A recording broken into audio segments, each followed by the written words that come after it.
জোরে কোন সেই খবরদাতার নাম কি? মুহাম্মদ আরবি, মুহাম্মদুর রাসূলুল্লাহ সাল্লাল্লাহু আলাইহি ওয়াসাল্লাম, আমাদের মেসেঞ্জার। যখন কবরের মধ্যে 3 নাম্বার প্রশ্ন করা হবে, মান নবিয়্যুকা, তোমার নবী কে, তোমার মেসেঞ্জার কে, তোমার নিউজ দাতা কে, তোমার পথ প্রদর্শক কে, তখন তো ওই প্রশ্নের জবাব দিতে পারবে না। কারণ কি? কারণ নবীর অনুসরণ করে নাই। কারণ কি? কারণ নবীর কথা মতো চলে নাই। কারণ কি? নবীর সুন্নাত অনুযায়ী চলে নাই, সাহাবাদের জীবনকে আদর্শ বানায় নাই, বরংস বিজাতীয় পাশ্চাত্য কালচারে প্রেমে পইরা, এই কালচারে আসক্ত হইয়া দুনিয়ার জমিনে চলছে, যার কারণে ওই অবস্থায় যদি কবরে যায়, কবরে যাওয়ার পর ওই প্রশ্নের জবাব দিতে পারবে না। আর যদি কবরের জবাব দিতে না পারে, ওই কবরটা কি হয়ে যাবে? জাহান্নামের গর্ত থেকে কোন এক গর্ত, আল্লাহ রাসূল বলে দিয়েছেন, ঠিক কিনা জোরে কর। কবরটা কারো কারো জন্য জান্নাতের বাগান, আল কবরু রিয়াদুল জান্নাহ, কারো জন্য কবরটা জান্নাতের বাগান, আর কারো কারো জন্য কবরটা কি হবে? জাহান্নামের গর্তের মধ্যে কোনো এক গর্ত হয়ে যাবে। যখনই প্রশ্নে ফেল মারবে, সাথে সাথে জাহান্নামের আযাব গজব কবরের মধ্যেই শুরু হয়ে যাবে, ঠিক কিনা জয় কর। কবরের আযাব আছে না নাই?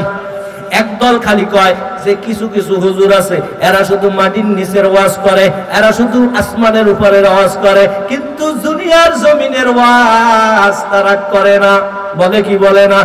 ওই ইমানদার মুমিন মুসলমান আসমানের উপরের ওয়াজ, জমিনের নিচের ওয়াজ, আর দুনিয়ার জমিনের উপরের ওয়াজ, সব ওয়াজ যখন এক হয়ে যাবে, তখনই তো ইসলাম কায়েম হয়ে যাবে, ঠিক কিনা জোরে কর।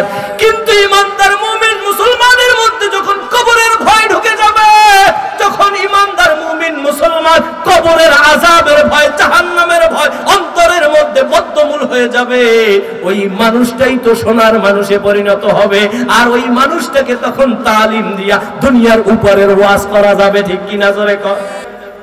अल्लाह की जिक्र करना मोमिनों की शन है, अल्लाह की जिक्र करना मोमिनों की कम है, ला इलाहा इल्लल्लाह, ला इलाहा इल्लल्लाह, ला इलाहा इल्लल्लाह।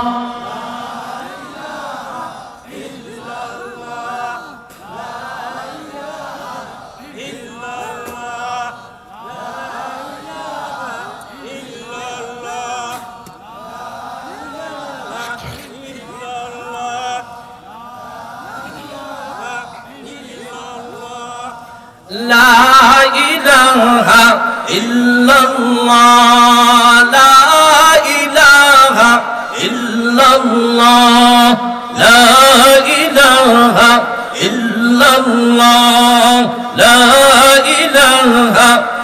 इल्लल्लाह, ला इलाहा इल्लल्लाह, ला इलाहा इल्लल्लाह, ला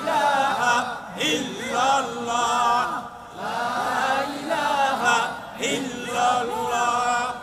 আসমান জমিন গায়রুল্লাহ, মানব দানব গায়রুল্লাহ, আসমান জমিন গায়রুল্লাহ, মানব দানব গায়রুল্লাহ, সিজদা করব এক আল্লাহর, লা ইলাহা ইল্লাল্লাহ, জবান খুলে লা ইলাহা ইল্লাল্লাহ, লা ইলাহা ইল্লাল্লাহ, লা ইলাহা ইল্লাল্লাহ, লা ইলাহা ইল্লাল্লাহ।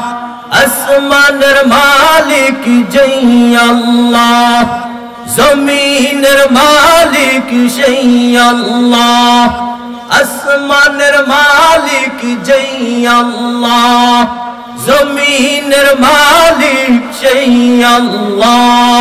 জিকির করব এক আল্লাহর, লা ইলাহা ইল্লাল্লাহ, ইল্লাল্লাহ লা ইলাহা ইল্লাল্লাহ লা ইলাহা ইল্লাল্লাহ লা ইলাহা ইল্লাল্লাহ লা ইলাহা ইল্লাল্লাহ লা ইলাহা ইল্লাল্লাহ লা ইলাহা ইল্লাল্লাহ লা মাশুকা ইল্লাল্লাহ লা মাহবুবা ইল্লাল্লাহ লা মাওজুদা ইল্লাল্লাহ লা ইলাহা ইল্লাল্লাহ লা ইলাহা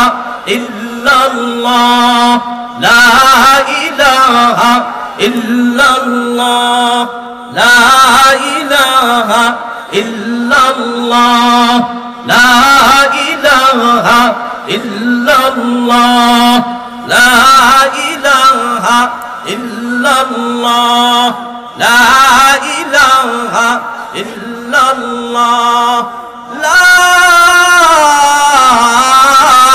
ইলাহা ইল্লাল্লাহ মুহাম্মাদুর রাসূলুল্লাহ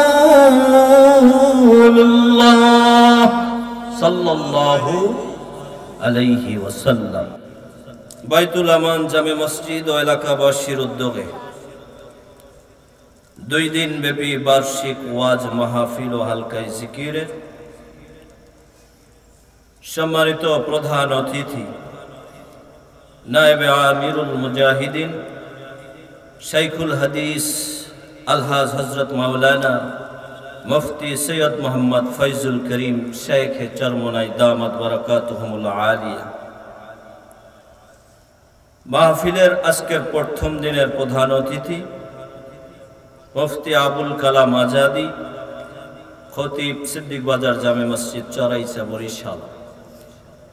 আজকের মাহফিলের সম্মানিত সভাপতি, মঞ্চে উপবিষ্ট হযরতে ওলামা একরাম, আমার সামনে উপস্থিত দূর দূরান্ত থেকে মুরব্বিয়ানে আযম, আমার সমবয়সী যুবক ভাইয়েরা, পর্দার অন্তরালে আমার সম্মানিতা মা ও বোনেরা, শুরুতেই সেই মহান রব্বুল আলামিনের দরবারে শুকরিয়া আদায় করি, যেই মহান রব্বুল আলামিন মাগরিবের নামাজের পর থেকে নিয়ে বর্তমান পর্যন্ত আজকের এই বাইতুল আমান জামে মসজিদের উদ্যোগের মাহফিলের প্রথম দিনে আপনাকে এবং আমাকে আসার বসার, কিছু কোরআন ও হাদিস থেকে আলোচনা করবার এবং শুনবার তৌফিক এনায়েত করেছেন আল্লাহ।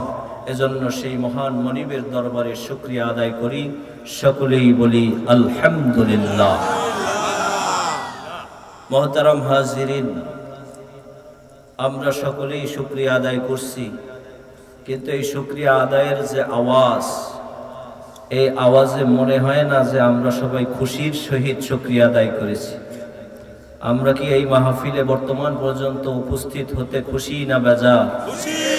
সবাই খুশি তো? যদি খুশি হয়ে থাকি তাহলে আরো একবার জোরে সোরে বলি আলহামদুলিল্লাহ। আজকের এই শুকরিয়া আদায় সেই মহান রব্বুল আলামিনের আরশে আজিম পর্যন্ত যেন পৌঁছে যায়। আজকের এই মাহফিলটা যেন আল্লাহ তাআলা হেদায়েতের জরিয়া হিসেবে কবুল করে, বলেন আমিন। মুহতারাম হাজিরিন, মাইকের আওয়াজ বহু দূর দূর পর্যন্ত চলে যাইতেছে। মাহফিলের প্যান্ডেলের মধ্যে আমরা অল্প সংখ্যক মানুষ কোরআন ও হাদিসের এই আলোচনা শুনবার জন্য আমরা উপস্থিত হয়েছি, ঠিক না?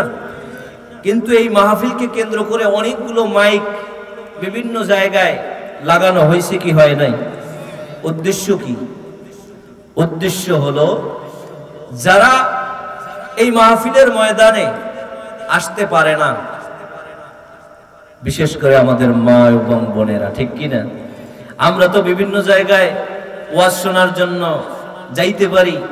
জুমার দিন খতিব সাহেবের জবান থেকে আমরা খুতবা শুনে থাকি, বয়ান শুনে থাকি, কিন্তু আমার পর্দার অন্তরালের মা বোনেরা সবসময় সব জায়গায় যাইতে পারে না। আজকের এই বাইতুল আমান জামে মসজিদের উদ্যোগে, এলাকাবাসীর উদ্যোগে এই বিশ্ববিদ্যালয় সংলগ্ন আনন্দবাজার বালুর মাঠে যে আজকের আয়োজন করা হয়েছে মাহফিলের, এখান থেকে কোরআন ও হাদিসের যে আলোচনাগুলো হবে, এই আলোচনাগুলো ঘরের মধ্য থেকে আমার মা বোনরাও যেন শুনতে পারে, এজন্যই তো মাইক লাগানো, ঠিক কি না? এজন্যই তো এই বাহিরের প্যান্ডেলেও কিছু মাইক লাগানো হয়েছে, ঠিক কি না? উদ্দেশ্য তো এটাই, এর চাইতে আর বাহিরে অন্য কোনো উদ্দেশ্য নাই। কিন্তু এই মাইকের আওয়াজ যতদূর পর্যন্ত যায়, যেই সমস্ত পুরুষ ভাইয়েরা আমার এই সামনে বিভিন্ন দোকানপাটের মধ্যে এখনো যারা আড্ডার মধ্যে লিপ্ত হয়েছেন, আমি আপনাদেরকে উদাত্ত আহ্বান জানাবো, মেহেরবানি করে আপনারা সকলেই মাহফিলের ময়দানে এসে উপস্থিত হন। কারণ ওলামায়ে কেরাম মাগরিবের পর থেকে নিয়ে বর্তমান পর্যন্ত আলোচনা করেছে কোরআন ও হাদিস থেকে, অন্য তো কোনো কিছু না, ঠিক কি না? জোরে কোন, এটা কোনো রাজনৈতিক প্যান্ডেল, এটা কোনো অন্য কোনো প্যান্ডেল, এটা কিসের ময়দান? মাহফিলের ময়দান। আর আল্লাহ রাসূল সাল্লাল্লাহু আলাইহি ওয়াসাল্লামের ঘোষণা অনুযায়ী যেই জায়গায়, যেই মজমার মধ্যে কোরআন ও হাদিসের আলোচনা করা হয়, ওই মজমাটা জান্নাতের বাগান। জোরে কোন সুবহানাল্লাহ। আজকে এই আনন্দবাজার বালুর মাঠটা কি ময়দানে পরিণত হয়েছে? জান্নাতের বাগানে। কারণ কি? শুধুমাত্র এই কয়েকটা সামিয়ানা আর বাঁশ টানানোর কারণে, প্যান্ডেল কাপড় টানানোর কারণে জান্নাতের বাগান হয়েছে না। শুধুমাত্র এইটুক আয়োজন করার কারণে এটা জান্নাতের বাগান হয় নাই। এটা জান্নাতের বাগান হয়েছে শুধুমাত্র এই কারণে, এখানে কোরআন ও হাদিসের আলোচনা হবে, যার দ্বারা আমরা নিজের আমলকে পরিশুদ্ধ করব, যার মাধ্যমে আমাদের সামনের পথেও জীবনটা আমরা সুন্দরভাবে চালাইতে যেন পারি। এটাই তো উদ্দেশ্য, ঠিক কি না? জোরে কোন। এজন্য আমাদের নিয়তকে বিশুদ্ধ করা লাগবে। এক নাম্বার কি কাজ? আমরা যারা এখানে বসে উপস্থিত হয়েছি, আমাদের কিছু করণীয় আছে। আগে একটু এইগুলো ঠিক করে নেই, তারপর আলোচনায় ঢুকবো ইনশাআল্লাহ। এখানে উপস্থিত হয়েছি, আমাদের কিছু করণীয় আছে না নাই? এক নাম্বার কাজ, আমাদের সর্বপ্রথম নিয়াতকে বিশুদ্ধ করা লাগবে। কি বিশুদ্ধ করতে হবে? নিয়াত। কারণ আমাদের নিয়াতের মধ্যে অনেক ভেজাল থাকে, নিয়াতের মধ্যে অনেক সমস্যা থাকে। এই সমস্যার কারণে আমরা সব পরিপূর্ণ সওয়াবের অংশীদার, পরিপূর্ণ সওয়াবের ভাগীদার হইতে পারি না। কারণ সমস্ত আমলের ফলাফল কিসের উপর ভিত্তি করে? নিয়াতের উপর, ঠিক কি না? তাহলে আগে এক নাম্বার কাজ, আমাদের নিয়াতকে বিশুদ্ধ করতে হবে। নিয়াত কি করব? নিয়াত বিশুদ্ধ করব, কিন্তু কি নিয়াত বিশুদ্ধ করব? আজকে এই কোরআন ও হাদিসের আলোচনা হইতেছে, মাহফিল হইতেছে, এখান থেকে যেই আলোচনাগুলি হবে, এগুলো আমি নিজে আমল করব, আর আমি চেষ্টা করব আমার অধীনস্থ যারা রয়েছে তাদেরকেও আমল করানোর জন্য, ঠিক কি না? জোরে কর। এক নাম্বার, নিয়াত বিশুদ্ধ করে নিতে হবে। যদি নিয়াতের মধ্যে ভেজাল হয়, তাহলে আমার এই সমস্ত সময়গুলো বরবাদ হয়ে যাবে। কারণ সমস্ত কাজের ফলাফল কিসের উপর ভিত্তি করে আছে? নিয়াতের উপর। তাহলে এক নাম্বার, আমাদের নিয়াতকে বিশুদ্ধ করে নেওয়া লাগবে।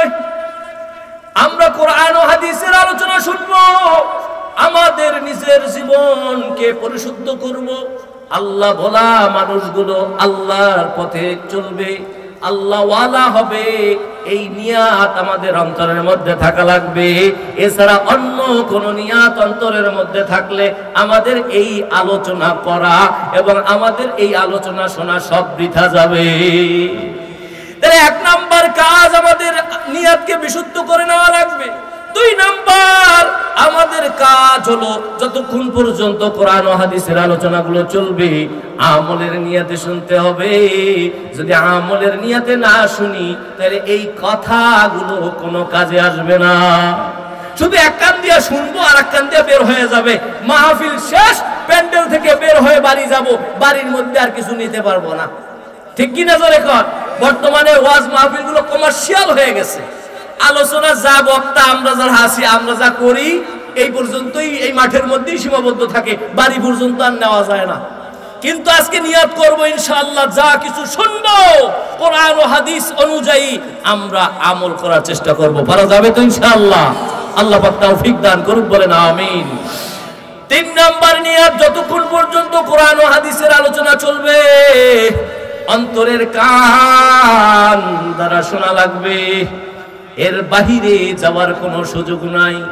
যতক্ষণ চলবে অন্তরের কান দিয়ে শোনা লাগবে। আপনি 10 মিনিট বসবেন তো 10 মিনিট খেয়াল দিয়েই আপনার শোনা লাগবে। আপনাকে রাত্র 11টা 12টা পর্যন্ত মাহফিল চলবে, আপনার অত থাকা লাগবে না, কিন্তু 10 মিনিট আছেন তো 10 মিনিট অন্তরের কান দিয়া কোরআন ও হাদিসের আলোচনাগুলো শুনতে হবে। পারা যাবে তো ইনশাআল্লাহ? 4 নাম্বার কাজ, এখান থেকে যে আলোচনাগুলো হবে এই আলোচনাগুলো নিজে আমল করার নিয়াত করে, আর এই আলোচনাগুলো আমরা বাড়িতেও নিয়ে যাব। যারা এই মাহফিলের ময়দানে আসতে পারে নাই, যারা কোরআন ও হাদিসের নির্দেশ নিতে পারে নাই, তাদেরকে গিয়া আমরা এইগুলো বলে দিব যে ভাই আজকে আনন্দবাজার বালুর মাঠ সংলগ্ন ওয়াজ মাহফিলের প্রথম দিন অমুক আলেম কোরআন ও হাদিস থেকে এই আলোচনা করেছে। আগে যেরকম চলছে আর চলা যাবে না, এখন থেকে এইভাবে চলা লাগবে। এই নসিহত করতে পারবো তো ইনশাআল্লাহ? তাহলে এই 4টা কাজ যদি কইরা বসতে পারি তাহলে আজকের মাহফিলটা কি হবে? সার্থক হবে, আজকের মাহফিলটা কবুল হবে ইনশাআল্লাহ। মুহতারাম হাজিরিন, শুরুতেই আপনাদের সামনে আমি কুরআনুল কারীমের একখানা আয়াত তেলাওয়াত করেছি। আল্লাহ তাআলা পবিত্র কালামুল্লাহ শরীফের মধ্যে ইরশাদ করেন, ইয়া আইয়ুহাল্লাযীনা আমানু দুখুলু ফিস সিলমি কাফা ওয়া লা তাত্তাবিউ খুতুওয়াতিশ শাইতান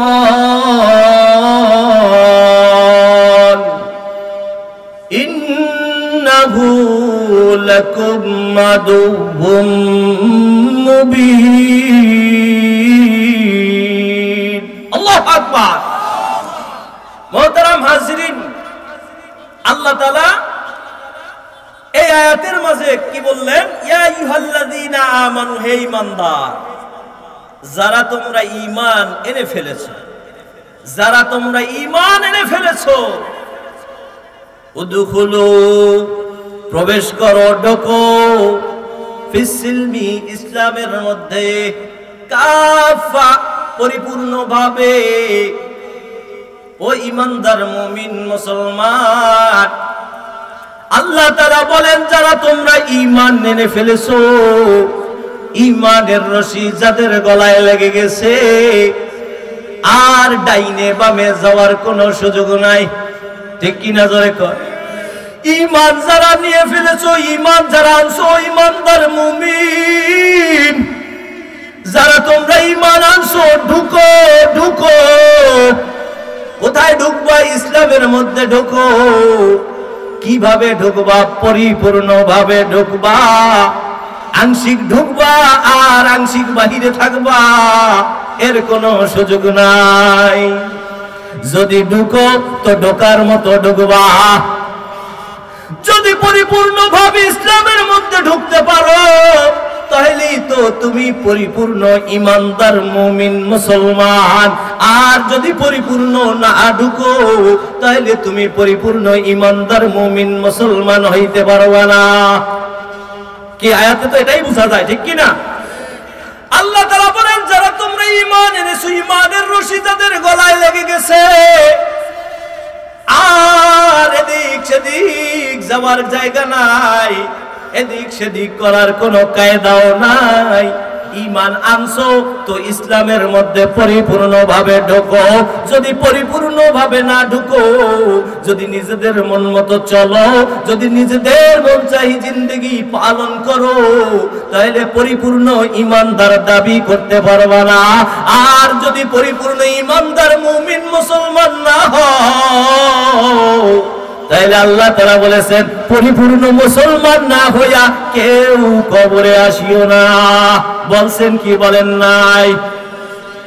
আল্লাহ তাআলা বলছেন কি বলেন নাই? কথা বলেন, বলছেন না বলেন নাই? আল্লাহ তাআলা বলেন পরিপূর্ণ মুমিন মুসলমান না হইয়া কেউ কবরে আসিও না। আর শুরুতে বলছেন যে পরিপূর্ণ মুসলমান হও, পরিপূর্ণ ইসলামের মধ্যে ঢোকো। পরিপূর্ণ ইসলামের মধ্যে যখন ঢুকবা তাইলে পরিপূর্ণ মুসলমান হবা। আর যখন পরিপূর্ণ মুসলমান হবা তখনই যদি মরণের ডাক এসে যায়, দুনিয়া থেকে বিদায় হওয়ার সময় হয়ে যায়, তাইলে তো তুমি পরিপূর্ণ ঈমানদার মুমিন মুসলমান। ঠিক কিনা জোরে কর? লা তামুতুন্না ইল্লা ওয়া আনতুম মুসলিমুন। পরিপূর্ণ মুসলমান না হইয়া কেউ কবরে আসিও না। অথচ হায়াতের মালিক কে? ডাক দিয়া বলেন, হায়াতের মালিক কে? হায়াতের মালিক আমার আল্লাহ। আমরা কেউ তো জানি না আমাদের হায়াত কখন শেষ হয়ে যাবে, আমরা কেউ তো জানি না আমাদের মরণটা কখন হবে। অথচ আল্লাহ তাআলা বলেন পরিপূর্ণ মুসলমান না হয়ে কেউ মরিও না। পরিপূর্ণ মুসলমান না হয়ে মরতে বলছে, মরার জন্য নিষেধ করছে। আমাদের মরণ কখন হবে আমরা তো জানি না, ঠিক না? তার মানে বোঝা গেল তোমার মরণ যে কোনো সময় আসতে পারে, কিন্তু ঈমানদার মুমিন মুসলমান তোমার সর্বক্ষণিক থাকা লাগবে। আর যদি সর্বক্ষণিক থাকতে হয় তাহলে ইসলামের মধ্যে পরিপূর্ণ ঢোকা লাগবে। কিসের মধ্যে? ইসলামের মধ্যে। এখন ইসলামের মধ্যে আমরা পরিপূর্ণ ঢুকতে পারি না। যদি আমরা পরিপূর্ণ ঢুকতাম তাহলে আমাদের ব্যক্তিগত জীবন, আমাদের পারিবারিক জীবন, আমাদের সামাজিক জীবন, আমাদের রাজনৈতিক জীবন, আমাদের আন্তর্জাতিক জীবন, সমস্ত জীবনের মধ্যে ইসলামের অনুকরণ আমরা করতাম। পরিপূর্ণ না ঢুকার কারণে আমাদের সর্ব জায়গায় ইসলামকে প্রাধান্য দিতে পারি না। ঠিক কিনা জোরে কর? আমার ব্যক্তিগত জীবনে যদি আমি ইসলাম অনুযায়ী চলি, আমার ব্যক্তিগত জীবনে যদিও আল্লাহর হুকুম অনুযায়ী আমি চলি, কিন্তু পারিবারিক জীবনে ইসলামকে ফিট করতে পারি নাই। পারিবারিক জীবনে যদিও ইসলামকে মোটামুটি কায়দায় ঢুকাইছি, কিন্তু সামাজিক জীবনে ইসলামের পরিচয় নিয়ে চলতে পারি না। সামাজিক জীবনে যদি ইসলাম অনুযায়ী চলতে না পারি, আমার রাজনৈতিক অবস্থা আরো খারাপ। ঠিক কিনা জোরে কর? তাহলে আল্লাহ তাআলা বললেন পরিপূর্ণভাবে ইসলামের মধ্যে প্রবেশ করো। যদি করো তাহলেই তুমি ঈমানদার মুমিন মুসলমান, আর না করলে পরিপূর্ণ ঈমানদার মুমিন মুসলমান হইতে পারবা। তাই আল্লাহ বললেন পরিপূর্ণ ঢোকার জন্য। এখন আমার ব্যক্তিগত জীবন থেকে শুরু করে আন্তর্জাতিক জীবন পর্যন্ত প্রত্যেক জায়গায় যদি ইসলামকে প্রাধান্য দিতে পারতাম, যদি প্রত্যেক জায়গায় ইসলাম অনুযায়ী চলতে পারতাম, তাহলেই তো পরিপূর্ণ ঈমানদার মুমিন মুসলমান দাবি করাটা ঠিক ছিল। ঠিক কি না জোরে কর? কিন্তু আমার ব্যক্তিগত জীবনে আমি ইসলাম যতটুকু না মানি, পারিবারিক জীবনে গিয়া আর মানতে পারি না। পারিবারিক জীবনে যতটুকু মানি, সামাজিক জীবনে গিয়া আর পারি না। সামাজিক জীবনে গিয়া যতটুকু পারি, রাজনৈতিক জীবনে ততটুকু আমল করতে পারি না। ঠিক কিনা জোরে কর? অথচ সমস্ত জীবনেই তো ইসলামকে প্রাধান্য দিতে হবে, হবে কি হবে না? তাহলে সমস্ত জীবনের মধ্যে যদি ইসলাম অনুযায়ী চলা যায় তাহলেই পরিপূর্ণ মুসলমান হওয়া যায়। আর এর বাইরে যদি চলে তাহলে আর পরিপূর্ণ মুসলমান হওয়া যায়। এখন আপনি আমি একটু হিসাবটা মিলাই যে আপনি আমি কতটুকু ইসলাম অনুযায়ী চলি। কথা বলেন। এখন আপনার আমার হিসাব মেমোরির মধ্যে একটু ক্যাচ করলেই তো আমরা বুঝি যে আমরা আসলে কি পরিমাণ ইসলাম নিয়ে চলি। অনিসলামিক কাজের মধ্যে নিমজ্জিত হয়ে রয়েছে, তার বিবি পর্দা ছাড়া বিভিন্ন জায়গায় ঘোরাফেরা করে, নামাজ ঠিক মতো পড়ে না, নামাজের ইহতিমাম করে না, এর দিকে তার কোনো খবর নাই। তাহলে বোঝা গেল ব্যক্তি জীবনে যদিও তুমি ইসলামের হুকুম অনুযায়ী চললা, কিন্তু তোমার পারিবারিক জীবনের অবস্থা খুবই করুণ। আর যদি পারিবারিক জীবনে ইসলামকে ঢুকাইতে না পারি, চেষ্টাও যদি না করি, তাহলেই তো পরিপূর্ণ ঈমানদার মুমিন মুসলমান হওয়া যাবে না। যাবে? কথা বলেন, যাবে? মোহতারাম হাজিরিন, আল্লাহ তাআলা এই আয়াতের মধ্যে ইমানদার মুমিন মুসলমানদের জন্য নসিহাত করে, নসিহাত। ও ইমানদার মুমিন, যারা তোমরা ঈমান এনেছো, ঈমান আনার পরে ইসলামের মধ্যে ঢোকো। ইসলামের মধ্যে যখন ঢুকবা তখন তোমরা পেয়ে যাবা নামাজ, রোজা, হজ, যাকাত। পাওয়া যাবে কি যাবে না? যখন ইসলামের রশি গলায় লাগাইবা তখন তো পেয়ে যাবা নামাজ, রোজা, হজ, যাকাত। এর পাশাপাশি ইকামত দ্বীন, এর পাশাপাশি ইকামতে ইসলাম আছে না নাই? কিসের পাশাপাশি? কিসের পাশাপাশি? নামাজ, রোজা, হজ, যাকাত, এইগুলোর পাশাপাশি তুমি ইকামতে ইসলাম অর্থাৎ ইসলাম প্রতিষ্ঠা করার জন্য তোমার উপরে ফরজ। যেমনি ভাবে নামাজ পড়া ফরজ, রোজা রাখা ফরজ, হজ করা ফরজ, যাকাত দেওয়া ফরজ, ঠিক তেমনি দুনিয়ার জমিনে ইসলাম কায়েম করাও কি? কথা বলেন কি? ইসলাম কায়েম করাও ফরজ। ইসলাম কায়েমের জন্য আমাদের চেষ্টা করাটাই হলো ফরজিয়াতের হুকুম রাখে। আমাদের সাধ্য অনুযায়ী আমরা চেষ্টা করব, বাকিটাকে দেখে দেখবে আল্লাহ দেখবে, কিন্তু আমাদের চেষ্টা লাগবে কি লাগবে না? যদি এই চেষ্টাও না করি তাহলে এই ফরজিয়াত থেকে তো আমরা বের হয়ে গেলাম। আর যখনই বের হব তখনই পরিপূর্ণ মুসলমান হিসেবে দাবি করলে চলবে? চলবে। কারণ কি? ওই যে পরিপূর্ণ মুসলমান, পরিপূর্ণ ইসলামের মধ্যে ঢোকা হয় নাই। পরিপূর্ণ ইসলামের মধ্যে ঢোকা তখনই হবে যখন নামাজ, রোজা, হজ, যাকাত, পর্দা, পর্দা সমস্ত ইসলামের হুকুম অনুযায়ী, শরীয়তের হুকুম অনুযায়ী চলা যাবে। তখনই তো পরিপূর্ণ মুসলমান হিসেবে দাবি করলে চলবে। ঠিক কিনা জোরে কর।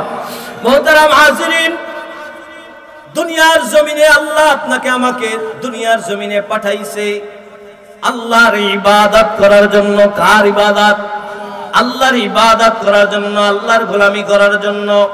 এর বাহিরে আর কারো গোলামি চলবে না, এর বাহিরে আর কারো কোনো ইবাদত চলবে না। আর এই ইবাদতের মধ্যে সর্বশ্রেষ্ঠ ইবাদত হলো নামাজ। সর্বশ্রেষ্ঠ ইবাদতের নাম কি? নামাজ। নামাজ এমন একটা ইবাদত, নামাজ এমন একটা আমল, এই আমলটা এতই গুরুত্ব, হজ জীবনে একবার করবা, হজ ফরজ ফরজিয়াত আদায় হয়ে যাবে।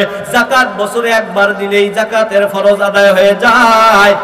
রোজা বছরে 1 মাস রাখলে রোজার ফরজিয়াত আদায় হয়ে যায়। কিন্তু নামাজ এমন একটা ইবাদত, দৈনিক 5 বার আদায় করা লাগে। ঠিক কিনা জোরে কোন? দৈনিক কয়বার আদায় করা লাগে? রোজা বছরে 1 মাস রাখলে রোজার হক আদায় হয়ে যায়।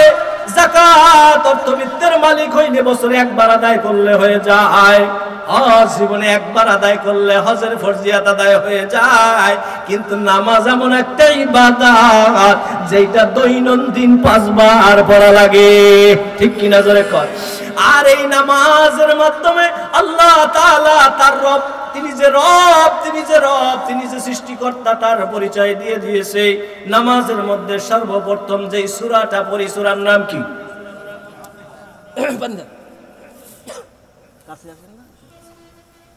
একটু জিকির করি, লা ইলাহা ইল্লাল্লাহ।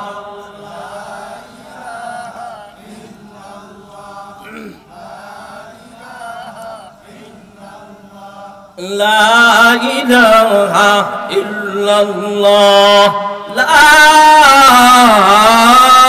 ইলাহা ইল্লাল্লাহ, মুহাম্মাদুর রাসূলুল্লাহ সাল্লাল্লাহু আলাইহি ওয়াসাল্লাম।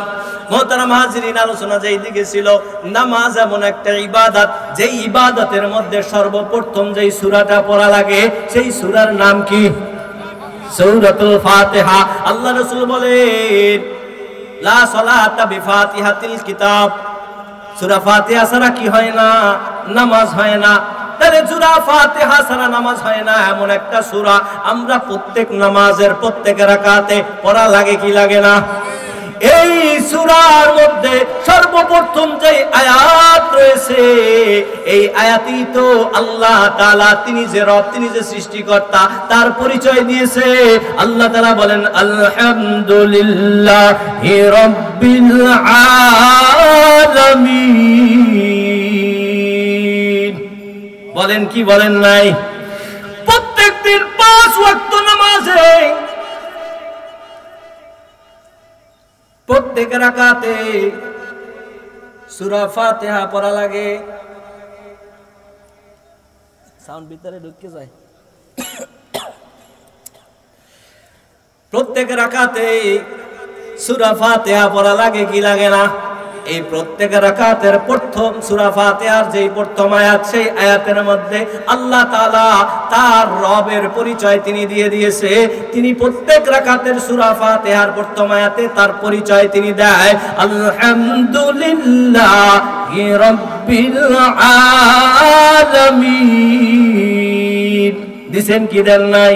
শুধু তাই নয়, এই নামাজের মধ্যে যখন আমরা রুকুতে যাওয়ার পর পড়ি সুবহানা রাব্বিয়াল আযীম, রুকুতেও রবের পরিচয় দেয়। তাই নয়, নামাজের মধ্যে সবচাইতে গুরুত্বপূর্ণ যেই আমলটা, সেই আমলটা হলো সিজদা। এই সিজদা এমন একটা আমল, বান্দা আল্লাহ নৈকট্য পাওয়ার জন্য সবচাইতে গুরুত্বপূর্ণ আমল হলো সিজদা। আর এই সিজদায় যাওয়ার পর আবার বান্দা বান্দিকে আল্লাহ তাআলার পরিচয় দেয়। আবার সিজদায় যায় আমরা বলি সুবহানা রাব্বিয়াল আ'লা, বলি কি বলি না? বলি কি বলি না? আল্লাহ তাআলা নামাজের মধ্যে দৈনিক 5 বার প্রত্যেক রাকাতে ওই রবের পরিচয় বান্দা বান্দিকে দেয়। কারণ কি? কারণ হলো একটাই, ও ইমানদার মুমিন মুসলমান, দুনিয়ার জমিনে আমি পাঠাইছি তোমাদেরকে, তোমরা সিধা জান্নাতে, জান্নাত থেকে তোমাদের পাঠাইছি দুনিয়াতে। আবার সেই জান্নাতে যদি যাইতে চাও তাহলে রবের ইবাদত কইরা তারপর জান্নাতে যাও। ঠিক কি না? জোরে কর। এখন রবের ইবাদত করবা, রবকে চিনবা কেমনে? রবকে চেনার জন্য আল্লাহ তাআলা দৈনিক 5 ওয়াক্ত নামাজ ফরজ করে দিয়েছে। আর 5 ওয়াক্ত নামাজের প্রত্যেক রাকাতে মালিক তার রবের পরিচয় দিয়া দিয়েছে। ঠিক কি না? জোরে কর। রবের পরিচয় দিছে কি দেয় নাই? কারণ এই রবের পরিচয় লাগবে কি লাগবে না? রবের পরিচয় কখন লাগবে? যখন দুনিয়া থেকে বিদায় হয়ে যাব, কবরে যাওয়ার পর রবের পরিচয় দেওয়ার জন্য বলবে কি বলবে না? কবরে যাওয়ার পর যেই প্রশ্ন করা হবে, এই প্রশ্নের সর্বপ্রথম প্রশ্ন কি? মান রব্বুকা, তোমার রবকে, রবের পরিচয় দাও। এই রবের পরিচয় দেওয়ার জন্য আল্লাহ তাআলা দৈনিক 5 ওয়াক্ত নামাজের মধ্যে রবের পরিচয় তিনি বর্ণনা করে দিতেছে। ও ইমানদার মুমিন মুসলমান, রবের পরিচয় নাও। কারণ রবের পরিচয় না নিলে কবরে যাওয়ার পর সর্বপ্রথম যেই রবের পরিচয় জিজ্ঞাসা করবে, সেই রবের পরিচয় তখন দিতে পারবা না, রব্বি আল্লাহ বলতে পারবা না। কারণ রবের পরিচয় দুনিয়ার জমিনে তুমি নাও নাই। ঠিক কিনা? জোরে কর। তাহলে যারা 5 ওয়াক্ত নামাজ পড়ে না, যারা আল্লাহর হুকুম অনুযায়ী চলে না, তারা কি কবরে যাওয়ার পর রবের পরিচয় দিতে পারবে? কারণ কি পারবে না কেন? কারণ দুনিয়ার জমিনে রবের পরিচয় নিয়ে কবরে যায় নাই। কারণ দুনিয়ার জমিনে রবের পরিচয় নিয়ে যদি কবরে যাইতো, যাওয়ার পর যখন প্রশ্ন করতো মান রব্বুকা, তোমার রবকে, বলার সাথে সাথে বলতো রব্বি আল্লাহ, আমার রব আল্লাহ। ঠিক কিনা? জোরে কর। এই রবের পরিচয় আল্লাহ তাআলা শুধু 5 ওয়াক্ত নামাজের মধ্যে প্রত্যেক রাকাতে দেয় নাই। রবের পরিচয় আল্লাহ তাআলা আরো বিভিন্ন ভাবে রবের পরিচয় দিয়েছে। রবের পরিচয় দিয়েছে যখন আপনি আমি ছোটবেলায়, যখন আপনি আমি আমাদের মা জননীর গর্ভের মধ্যে ছিলাম, তখন রব আমাদের পরিচয় দিয়ে দিয়েছে। কারণ ওই রেহেমের মধ্যে, অন্ধকারের মধ্যে দুনিয়ার কেউ নাই, কিন্তু আমার রব তখন ওই রেহেমের মধ্য থেকেও আমার রব আপনাকে আমাকে লালন পালন করছে কি করে নাই?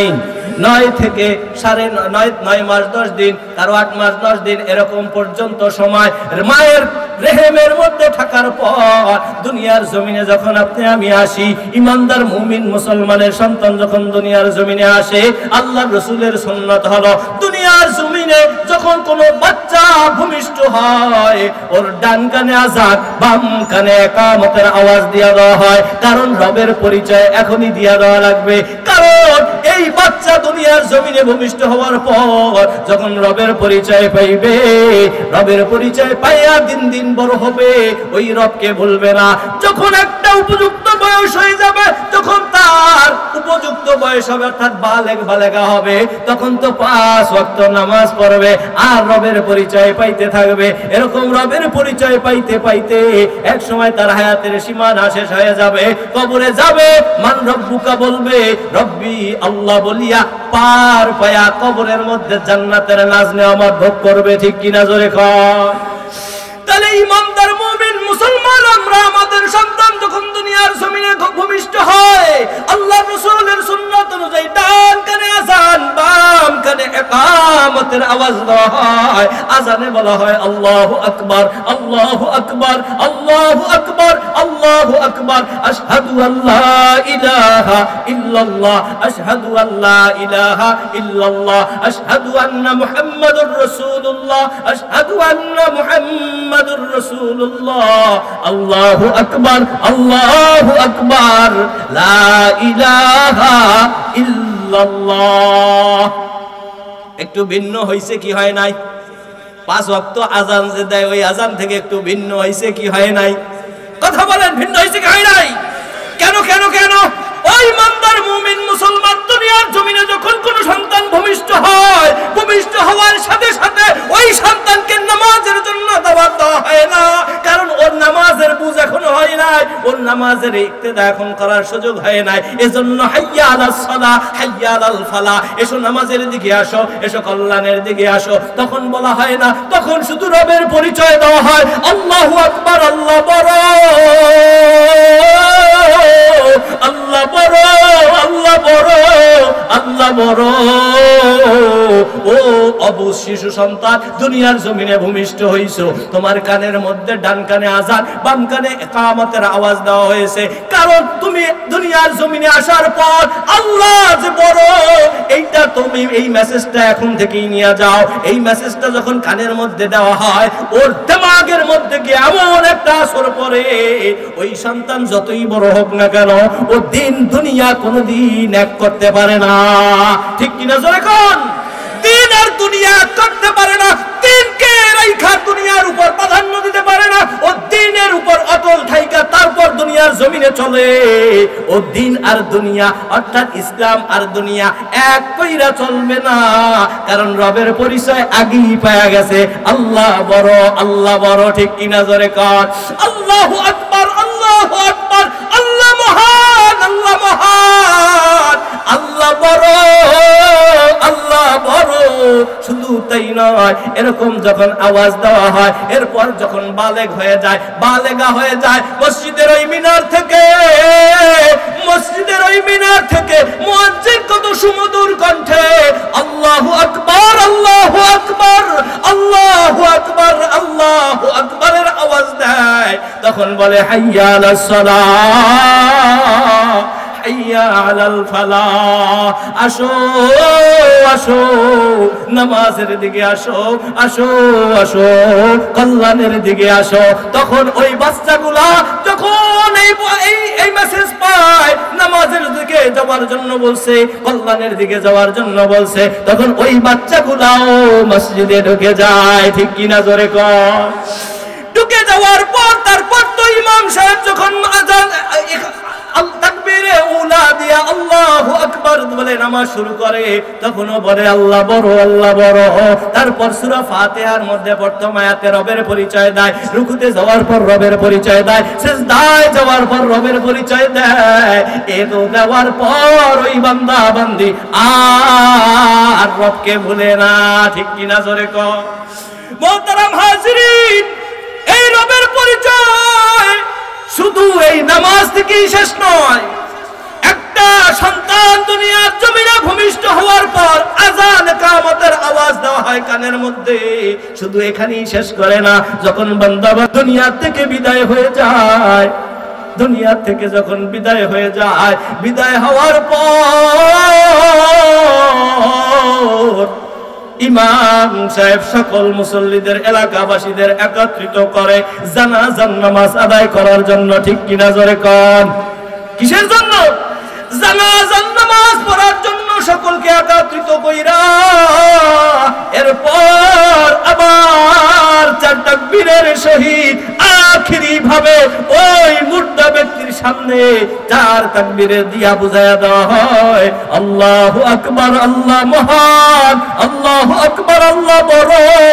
ওই বান্দার মুমিন মুসলমান ওই কবরের মধ্যে কিছুক্ষণ পর তুমি ঢুকবা, আল্লাহ বড়, আল্লাহ মহান রবের পরিচয় নিয়ে চললা, আর কিছুক্ষণ পরই তোমার কবরের মধ্যে সওয়াল জবাব শুরু হয়ে যাবে। ফেরেশতারা প্রশ্ন শুরু করে দিবে, মান রব্বুকা, তোমার রবকে। ওই যে রব মহান রবের পরিচয় পেয়ে আইছো, ইমাম সাহেব আখিরি তাকবীর দিয়া কবরের মধ্যে রাখার পর তারপর প্রশ্ন করার সাথে সাথে বলবে রব্বি আল্লাহ। জোরে কোন আল্লাহু আকবার। তাহলে রবের পরিচয় দেওয়ার দরকার আছে না নাই? ইমানদার মুমিন মুসলমানের সন্তান জন্ম থেকে মৃত্যু পর্যন্ত, কবরে যাওয়ার আগ পর্যন্ত প্রত্যেকটা ক্ষেত্রে, প্রত্যেকটা কাজে কর্মে আমলে সব জায়গায় শুধু আল্লাহ বড়, আল্লাহ মহান। ঠিক কিনা জোরে কর? এখন এত আল্লাহ মহান, এত আল্লাহ বড় আমরা স্লোগান দেই, কলবের মধ্যেও ফিট করছি, কিন্তু মাহফিলের প্যান্ডেলের মধ্যে আর মসজিদের সীমানার মধ্যে যখন মসজিদ থেকে বেরিয়ে যাই, যখন মাহফিল ময়দান থেকে বের হয়ে যায়, তখন আল্লাহ বড়, আল্লাহ মহান আর মনে থাকে না। ঠিক কিনা জোরে কর? তখন আর আল্লাহ বড়, আল্লাহ মহান এটা আর মনে থাকে না। তখন বিভিন্ন দলের দালালি করতে গিয়া, তখন দল বড়, দলের নেতা নেত্রী বড়, তখন সমাজ বড়, সমাজের নেতা নেত্রীরা বড়, তখন আর আল্লাহ বড় এই স্লোগান মনে থাকে না। তখন দলের পিছনে পইরা, এলাকার সমাজের পিছনে পইরা আল্লাহ বড় ভুলিয়ে যায়। ঠিক কিনা জোরে কর? এখন আল্লাহ যে মহান বলা যাবে, আল্লাহ যে মহান বলা যাবে? তাহলে আল্লাহ মহান, আল্লাহ বড়, এটা যেমনি ভাবে নামাজের মধ্যে আল্লাহ বড়, যেমনি ভাবে মসজিদে আল্লাহ বড়, ঠিক তেমনি ভাবে ওয়াজের ময়দানে আল্লাহ বড়, ওয়াজের প্যান্ডেলের বাহিরেও আল্লাহ বড়। আমার ব্যক্তিগত জীবনে আল্লাহ বড়, আমার পারিবারিক জীবনে আল্লাহ বড়, আমার রাজনৈতিক জীবনে আল্লাহ বড়, আমার আন্তর্জাতিক জীবনেও আল্লাহ বড়। যদি সর্বক্ষেত্রে আল্লাহকে বড় মনে করে, আল্লাহকে মহান মনে করে চলা যায়, তাইলে তো সেই ব্যক্তি ইমানদার মুমিন মুসলমান, আর নয়তো পরিপূর্ণ ইমানদার মুমিন মুসলমান না। আর যদি পরিপূর্ণ ইমানদার মুমিন মুসলমান না হয়া ওই কবরের মধ্যে যায়, ওই কবরে যাওয়ার পর সওয়াল জবাব দিতে পারবে? দুনিয়ার জমিনে পরীক্ষা হয়, পরীক্ষার প্রশ্নগুলো গোপন থাকে, গোপন প্রশ্নগুলো কি থাকে? গোপন থাকে। ছাত্র ছাত্রীরা প্রশ্নগুলা পাওয়ার আগে প্রস্তুতি গ্রহণ করে, বিভিন্ন জায়গা থেকে পড়াশোনা করে, পড়াশোনা করার পর যখন পরীক্ষার হলে যায়, প্রশ্নটা হাতে পায়, সঠিক বেঠিক লেখে। ঠিক কিনা জোরে কর? কিন্তু আল্লাহ তাআলা কবরের মধ্যে যে প্রশ্ন করবে, এই প্রশ্ন গোপন রাখে নাই, রাখে নাই। আল্লাহ তাআলা এই প্রশ্ন কিন্তু দুনিয়ার জমিনে ফাঁস করে দিছে, দেশে কি দেয় নাই। কিন্তু এরপরও একদল কপাল পোড়া, এরপরও একদল কপাল পোড়া ওই প্রশ্নের জবাব দিতে পারবে না, কারণ সর্বক্ষেত্রে আল্লাহকে বড় মনে করতে পারে নাই। ঠিক কিনা জোরে কর? সর্বক্ষেত্রে আল্লাহকে বড় মনে করতে পারে। তাহলে সর্বক্ষেত্রে যদি আল্লাহকে বড় এবং মহান মনে করতে না পারে, তাহলে কবরের মধ্যে প্রথম প্রশ্নেই ধরা খেয়ে যাবে। আর যখন প্রথম প্রশ্নে ধরা খাবে, বাকি প্রশ্নগুলো তো প্রশ্নই আসে না। ঠিক কিনা? প্রথম প্রশ্নে যখন ধরা খেয়ে যাবে, তারপর তো মান দীনুকা, তোমার দিন কি, তোমার দিন কি, তোমার ধর্ম কি, তোমার পরিচয় কি, সেই প্রশ্নে অটো আটকে যাবে। এরপর মান নবিয়্যুকা, তোমার রবকে, তোমার নবীকে, তোমার পথ প্রদর্শককে, তোমার মেসেঞ্জার কে ছিল, তোমার নিউজ দাতা কে ছিল? এই প্রশ্নেও ধরা খায়া যাবে, প্রশ্নের উত্তর দিতে পারবে না। আমাদের মেসেঞ্জার কে? কথা বলেন, আমাদের মেসেঞ্জার কে? হযরতে মুহাম্মদ আরবি মুহাম্মদুর রাসূলুল্লাহ সাল্লাল্লাহু আলাইহি ওয়াসাল্লাম। আমাদের নিউজ দাতা কে? হযরতে মুহাম্মদুর রাসূলুল্লাহ সাল্লাল্লাহু আলাইহি ওয়াসাল্লাম। নিউজ একটা ইংরেজি শব্দ, ঠিক কি না? জোরে কর। মানে কি? সংবাদ। নিউজ মানে কি? সংবাদ। এই নিউজ এমন একটা শব্দ, এর একটা বিশ্লেষণ একটু করব সামান্য। নিউজ লিখতে 4টা অক্ষর। কয়টা অক্ষর? NEWS। কি হয়? নিউজ। N এ নর্থ, ই তে ইস্ট, W তে ওয়েস্ট, S এ সাউথ, অর্থাৎ পূর্ব পশ্চিম, উত্তর দক্ষিণ। এই চারদিকের খবর যে প্রচার করে তাকেই বলা হয় নিউজ দাতা, তাকেই বলা হয় সাংবাদিক, তাকেই বলা হয় সংবাদদাতা। আর আমাদের চারদিকের খবর শুধু চারদিকের খবর না, পূর্ব পশ্চিম উত্তর দক্ষিণ এই চারদিকের খবর নয়, বরং 7 তবক আসমান, 7 তবক জমিনের নিচ থেকে এবং 7 তবক আসমানের উপর থেকে সর্বক্ষেত্রে যেই খবর আমাদের দিছে সেই খবরদাতার নাম কি? জোরে কোন, সেই খবরদাতার নাম কি? মুহাম্মদ আরবি মুহাম্মদুর রাসূলুল্লাহ সাল্লাল্লাহু আলাইহি ওয়াসাল্লাম। আমাদের মেসেঞ্জার যখন কবরের মধ্যে 3 নাম্বার প্রশ্ন করা হবে, মান নবিয়্যুকা, তোমার নবীকে, তোমার মেসেঞ্জারকে, তোমার নিউজ দাতাকে, তোমার পথ প্রদর্শককে, তখন তো ওই প্রশ্নের জবাব দিতে পারবে না। কারণ কি? কারণ নবীর অনুসরণ করে নাই। কারণ কি? কারণ নবীর কথা মতো চলে নাই। কারণ কি? নবীর সুন্নাত অনুযায়ী চলে নাই, সাহাবাদের জীবনকে আদর্শ বানায় নাই, বরঞ্চ বিজাতীয় পাশ্চাত্য কালচারে প্রেমে পইরা এই কালচারে আসক্ত হইয়া দুনিয়ার জমিনে চলছে, যার কারণে ওই অবস্থায় যদি কবরে যায়, কবরে যাওয়ার পর ওই প্রশ্নের জবাব দিতে পারবে না। আর যদি কবরের জবাব দিতে না পারে, ওই কবরটা কি হয়ে যাবে? জাহান্নামের গর্ত থেকে কোন এক গর্ত। আল্লাহ রাসূল বলে দিয়েছেন, ঠিক কিনা? জোরে কর। কবরটা কারো কারো জন্য জান্নাতের বাগান, আল কবরু রিয়াদুল জান্নাহ, কারো জন্য কবরটা জান্নাতের বাগান, আর কারো কারো জন্য কবরটা কি হবে? জাহান্নামের গর্তের মধ্যে কোনো এক গর্ত হয়ে যাবে। যখনই প্রশ্নে ফেল মারবে, সাথে সাথে জাহান্নামের আযাব গজব কবরের মধ্যেই শুরু হয়ে যাবে, ঠিক কিনা? জয় কর। কবরের আযাব আছে না নাই? একদল খালি কয় যে কিছু কিছু হুজুর আছে, এরা শুধু মাটির নিচের ওয়াজ করে, এরা শুধু আসমানের উপরের ওয়াজ করে, কিন্তু দুনিয়ার জমিনের ওয়াজ তারা করে না। বলে কি বলে না? ওই ইমানদার মুমিন মুসলমান আসমানের উপরের ওয়াজ, জমিনের নিচের ওয়াজ আর দুনিয়ার জমিনের উপরের ওয়াজ, সব ওয়াজ যখন এক হয়ে যাবে তখনই তো ইসলাম কায়েম হয়ে যাবে, ঠিক কিনা? জোরে কর। কিন্তু ইমানদার মুমিন মুসলমানের মধ্যে যখন কবরের ভয় ঢুকে যাবে, যখন ইমানদার মুমিন মুসলমান কবরের আযাবের ভয়, জাহান্নামের ভয় অন্তরের মধ্যে বদ্ধমূল হয়ে যাবে, ওই মানুষটাই তো সোনার মানুষে পরিণত হবে। আর ওই মানুষটাকে তখন তালিম দিয়া দুনিয়ার উপরের ওয়াজ করা যাবে, ঠিক কিনা? জোরে কর। তাহলে আগে তো ওই মাটির নিচের ওয়াজ করে আগে কলবটারে ঠিক করা লাগবে, ঠিক কিনা? জোরে কর। কবরের আযাব আছে না নাই? কবরের আযাব আছে না নাই? মুহাম্মদ আরবি মুহাম্মদুর রাসূলুল্লাহ সাল্লাল্লাহু আলাইহি ওয়াসাল্লাম একদিন জান্নাতুল বাকির মধ্যে ঢুকলেন। কোথায় ঢুকছে? জান্নাতুল বাকির মধ্যে ঢুকছে। সাহাবা একরাম রাদিয়াল্লাহু তাআলা আনহু তার সাথে সাথে যায়। জান্নাতুল বাকির মধ্যে মা খাদিজাতুল কুবরা রাদিয়াল্লাহু তাআলা আনহার কবর, হযরতে আলী রাদিয়াল্লাহু তাআলা আনহুর কবর, হযরতে ওসমান রাদিয়াল্লাহু তাআলা আনহুর কবর, এই অসংখ্য রাদিয়াল্লাহু তাআলা আনহু আজমাইনদের কবর জান্নাতুল বাকির মধ্যে বিদ্যমান। কিতাবের মধ্যে পাওয়া যায় প্রায় 10,000 সাহাবীর কবর জান্নাতুল বাকির মধ্যে। জোরে কান সুবহানাল্লাহ।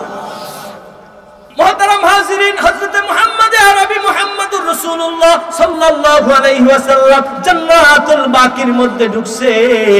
ঢোকার পর কবরের সামনে যায় আর মুস্কি মুস্কি হাসি দেয়, বিভিন্ন কবরের সামনে যায় আর মুস্কি মুস্কি হাসি দেয়। হঠাৎ একটা কবরের সামনে যাওয়ার পর আল্লাহ রাসূল সাল্লাল্লাহু আলাইহি ওয়াসাল্লাম দাঁড়িয়ে গেলেন, তার চেহারা মুবারক লাল হয়ে গেল, তিনি গম্ভীর হয়ে বললেন, কেমন যেন চিন্তিত দেখা গেল। হঠাৎ আল্লাহ রাসূল সাল্লাল্লাহু আলাইহি ওয়াসাল্লাম তার শরীর মুবারক থেকে জামাটা খোলা ওই কবরের মধ্যে শুয়ে পড়লেন আর দোয়া করতেছে, কারণ ওই কবরের মধ্যে আযাব চলতেছে। দোয়া করতেছে, ওগো আল্লাহ, এই কবরের মধ্যে আযাব চলে, তুমি এই কবরকে, এই কবরের আযাব বন্ধ করে দাও, এই কবরটা জান্নাতের বাগান বানাও। কিন্তু না, দোয়া কবুল হইতেছে না। আল্লাহ রাসূল চিন্তিত হয়ে গেলেন, পেরেশান হয়ে গেলেন, পেরেশান হয়ে গেছে। এরপর আল্লাহ তাআলা হযরতে জিবরাইল আমিন আলাইহিস সালাতু ওয়াস সালামকে পাঠিয়ে দিলেন, যাও যাও জিবরাইল যাও, আমার হাবিব বড় পেরেশান। কারণ আল্লাহ রাসূল যদি পেরেশান হইতেন, আল্লাহ রাসূল যদি চিন্তিত হয়ে পড়তেন, আল্লাহ তাআলার সহ্য হইতো না। এজন্য জিবরাইল আমিনকে পাঠিয়ে দিয়েছে, যাও যাও জিবরাইল যাও, আমার হাবিবের পেরেশান হয়ে গেছে, যাও গিয়া সংবাদ জানায়া দাও। আল্লাহ রাসূল সাল্লাল্লাহু আলাইহি ওয়াসাল্লাম দোয়া করতেছে, কবরের আযাব কিন্তু বন্ধ হইতেছে না, পেরেশান হয়ে গেছে। জিবরাইল আমিনকে খবর পাঠাইছে। জিবরাইল আমিন আল্লাহ রাসূল সাল্লাল্লাহু আলাইহি ওয়াসাল্লামের কাছে আইসা বলতেছে, ইয়া রাসূলুল্লাহ, ইয়া হাবিবাল্লাহ, আল্লাহ তাআলার পক্ষ থেকে সালাম গ্রহণ করুন, জিবরাইল আমিনের পক্ষ থেকে সালাম গ্রহণ করুন। আল্লাহ রাসূল, আল্লাহ তাআলা খবর পাঠাইছে, আপনি যতই দোয়া করেন সব দোয়া আল্লাহ কবুল করবে, কিন্তু এই কবরবাসীর জন্য কোন দোয়া করলে এই দোয়া আল্লাহ কবুল করবে না। এই কবরবাসীর জন্য দোয়া করলে দোয়া কবুল, এছাড়া আপনি যত দোয়া করবেন সব দোয়া আল্লাহ কবুল করবে, এই কবরবাসীর জন্য দোয়া করলে দোয়া কবুল করবে না। আল্লাহ রাসূল আরো চিন্তিত হয়ে বললেন, সাহাবায়ে কেরামদেরকে বললেন, ও সাহাবারা, মদিনায় গিয়া ঢোল বাজায়া দাও, সংবাদ জানায়া দাও, জান্নাতুল বাকির মধ্যে যাদের কবর রয়েছে, প্রত্যেক কবরের ওয়ারিস যারা রয়েছে, আত্মীয় স্বজন যারা রয়েছে, তারা সবাই যেন যার যার কবরের সামনে এসে দাঁড়িয়ে যায়। এলান হওয়ার পর সকল কবরবাসীর আত্মীয় স্বজনেরা, সকল কবরবাসীর আত্মীয় স্বজনেরা সকল আত্মীয়দের কবরের পাশে দাঁড়িয়ে গেল। কিন্তু ওই যেই কবরের মধ্যে আযাব চলতেছে, ওই কবরের আত্মীয় স্বজনের কোনো খবর নাই। আল্লাহ রাসূল সাল্লাল্লাহু আলাইহি ওয়াসাল্লাম আরো চিন্তিত হয়ে পড়লেন। কিছুক্ষণ পরে দেখতেছে এক বুড়ি মা লাঠিতে ভর দিয়া দিয়া সামনে টুকটুক করে হাইটা আসতেছে। আসার পর আল্লাহ রাসূল সাল্লাল্লাহু আলাইহি ওয়াসাল্লাম বলেন, ও বুড়ি মা, এই কবরবাসী আপনার কি হয়? ওই বুড়ি বলতেছে, কবরবাসী আমার সন্তান। বলতেছে, আপনার সন্তানের কবরের মধ্যে কবরের আযাব চলতেছে। এই কথা বলার সাথে সাথে বুড়ি মা বলে উঠল, আলহামদুলিল্লাহ। কি বলছে? আলহামদুলিল্লাহ। আল্লাহ রাসূল শুনে আরো হতবাক হয়ে গেছে, পেরেশান হয়ে গেছে। আল্লাহ রাসূল বলেন, বুড়ি মা, আপনি মনে হয় কথা শুনতে পান নাই, আপনার সন্তানের কবরের মধ্যে আযাব চলতেছে, জাহান্নামের আগুন দাউ দাউ করে জ্বলতেছে। বুড়ি বলতেছে, ইয়া রাসূলুল্লাহ, ইয়া হাবিবাল্লাহ, আপনার সকল কথা আমি স্পষ্ট শুনেছি, আমার সন্তানের কবরের মধ্যে আযাব চলতেছে। আল্লাহ রাসূল বলেন, এতে খুশি হওয়ার কি ব্যাপার হলো? দুনিয়ার কোনো মা নাই, দুনিয়ার কোনো বাবা নাই, তার সামনে সন্তান কষ্টের মধ্যে পড়বে আর তারা কষ্ট পাবে না, এমন কোন মা বাবা দুনিয়ার জমিনে নাই। অথচ আপনার সন্তান কষ্ট পাইতেছে, আপনার সন্তান জাহান্নামের আগুনে জ্বলতেছে, আপনি খুশি কেন হইলেন? আল্লাহ রাসূলকে বুড়ি মা জবাব দেয়, ও আল্লাহ রাসূল, তাহলে শোনেন একটি ঘটনা। আমার এই সন্তান যখন আমার পেটের মধ্যে এসেছে, এই সময় ওর বাবা দুনিয়া থেকে বিদায় হয়ে গেছে। যখন ওর বাবা দুনিয়ার থেকে বিদায় হয়ে গেছে, এই সন্তানকে যখন ভূমিষ্ঠ হয়েছে, আমি অনেক কষ্ট ক্লেশ করে সন্তানকে লালন পালন করেছি। লালন পালন করার এক পর্যায়ে সন্তান যখন বড় হয়ে গেছে, সন্তানকে যখন বিবাহের উপযুক্ত হয়েছে, বিবাহ দিয়ে ফেলছি। বিবাহ দেওয়ার পর সন্তান যেন কেমন যেন আমাকে আর চেনে না। ওই পুত্রবধূর কথা শুই না আমার সাথে ঝগড়া বিবাদ করে, আমার সাথে বেয়াদবি করে, আমার সাথে কথা বলে না। এমন একদিন আমি শীতের রাত্রে আমি ঘরের মধ্যে বসে গরম তাওয়ার মধ্যে আমি কি করতেছি, তাওয়ার মধ্যে আগুন নিয়া গরম ছেঁকা নিতেছি। ইতিমধ্যে সন্তান আমার সাথে দেখা না করে সন্তান চলে গেছে তার স্ত্রীর ঘরের মধ্যে। যাওয়ার পর কি যেন বলছে, শুই না এসে আমার সাথে কোনো কিছু না বইলে আমার এমন আঘাত করছে, এক আঘাতে আমি বসা থেকে পড়ে গেছি। তখন আমার সন্তানকে আমি বলি, ও সন্তান কি হয়েছে, তুই তো আমাকে একটু জিজ্ঞাসা করবি। কিন্তু সেইটা জিজ্ঞাসা না কইরা ওই নিজের পুতের বধূর কথা শুই না আমাকে এমন জোরে আঘাত করছে। ওই সময় আমি আমার সন্তানকে একটা বদদোয়া দিয়ে ফেলছি কষ্টের ঠেলায়। কি বদদোয়া? ও দুনিয়া, ও মালিক, তুমি যদি সত্য হও, দুনিয়ার জমিনে আমার চোখের সামনে আমার সন্তান কষ্ট পাবে, আমি মা সহ্য করতে পারবো না। আমার সন্তানকে তুমি কবরের মধ্যে জাহান্নামের আগুনে জ্বালাইও। ও আল্লাহর নবী, আপনি আজকে সর্বপ্রথম আমার সন্তান মারা গেছে, এই সন্তানে কবরের মধ্যে আযাবের মধ্যে রয়েছে, এই সংবাদটা আপনি সর্বপ্রথম দিয়েছেন। আমার দোয়া যে তখন কবুল হয়েছে, এজন্য আমি শুকরিয়া আদায় করছি, বলছি আলহামদুলিল্লাহ। আল্লাহ রাসূল বলেন, মা আপনি আপনার সন্তানকে মাফ করে দেন। আল্লাহ রাসূলকে বলতেছে পরিমাণ না, আমি আমার সন্তানকে মাফ করব না। ও যেই পরিমাণ কষ্ট আমার অন্তরে দিছে, আমি আমার সন্তানকে মাফ করব না। এরপর আল্লাহ তাআলা দুহাত তুলে দোয়া করতেছে, রে মালিক, আমি যেমনি ভাবে কবরের আযাব দেখতে পাই, তেমনি ভাবে তোমার কুদরতি ভাবে এই মায়েকে একটু কবরের আযাব দেখায়া দাও। যদি কবরের আযাব না দেখে, মনে হয় এই বুড়ি বাচ্চার কলিজায় যে আঘাত লাগছে, সেই আঘাত মনে হয় বুঝবে না, সে বুঝতে পারবে না। এরপর বুড়ি মা যখন কবরের দিকে তাকায়, তাকানোর সাথে সাথে একটা চিৎকার মেরে বেহুশ হয়ে যায়। কিছুক্ষণ পর যখন হুঁশে ফিরে আসে, আর বলতেছে, ওগো আল্লাহর রাসূল, ওগো আল্লাহর হাবিব, একটা মানুষ এত কষ্ট কেমনে সহ্য করে? আমার সন্তানকে আমি মাফ করে দিলাম, এত কষ্ট একটা মানুষ কিভাবে সহ্য করতে পারে? যেটা আমি দেখছি এটা তো বলে বোঝানো যাবে না। আল্লাহর নবী, আমি আমার সন্তানকে মাফ করে দিলাম, আপনি আল্লাহ তাআলার কাছে দোয়া করেন, আল্লাহ তাআলা যেন আমার সন্তানকে মাফ করে দেয়।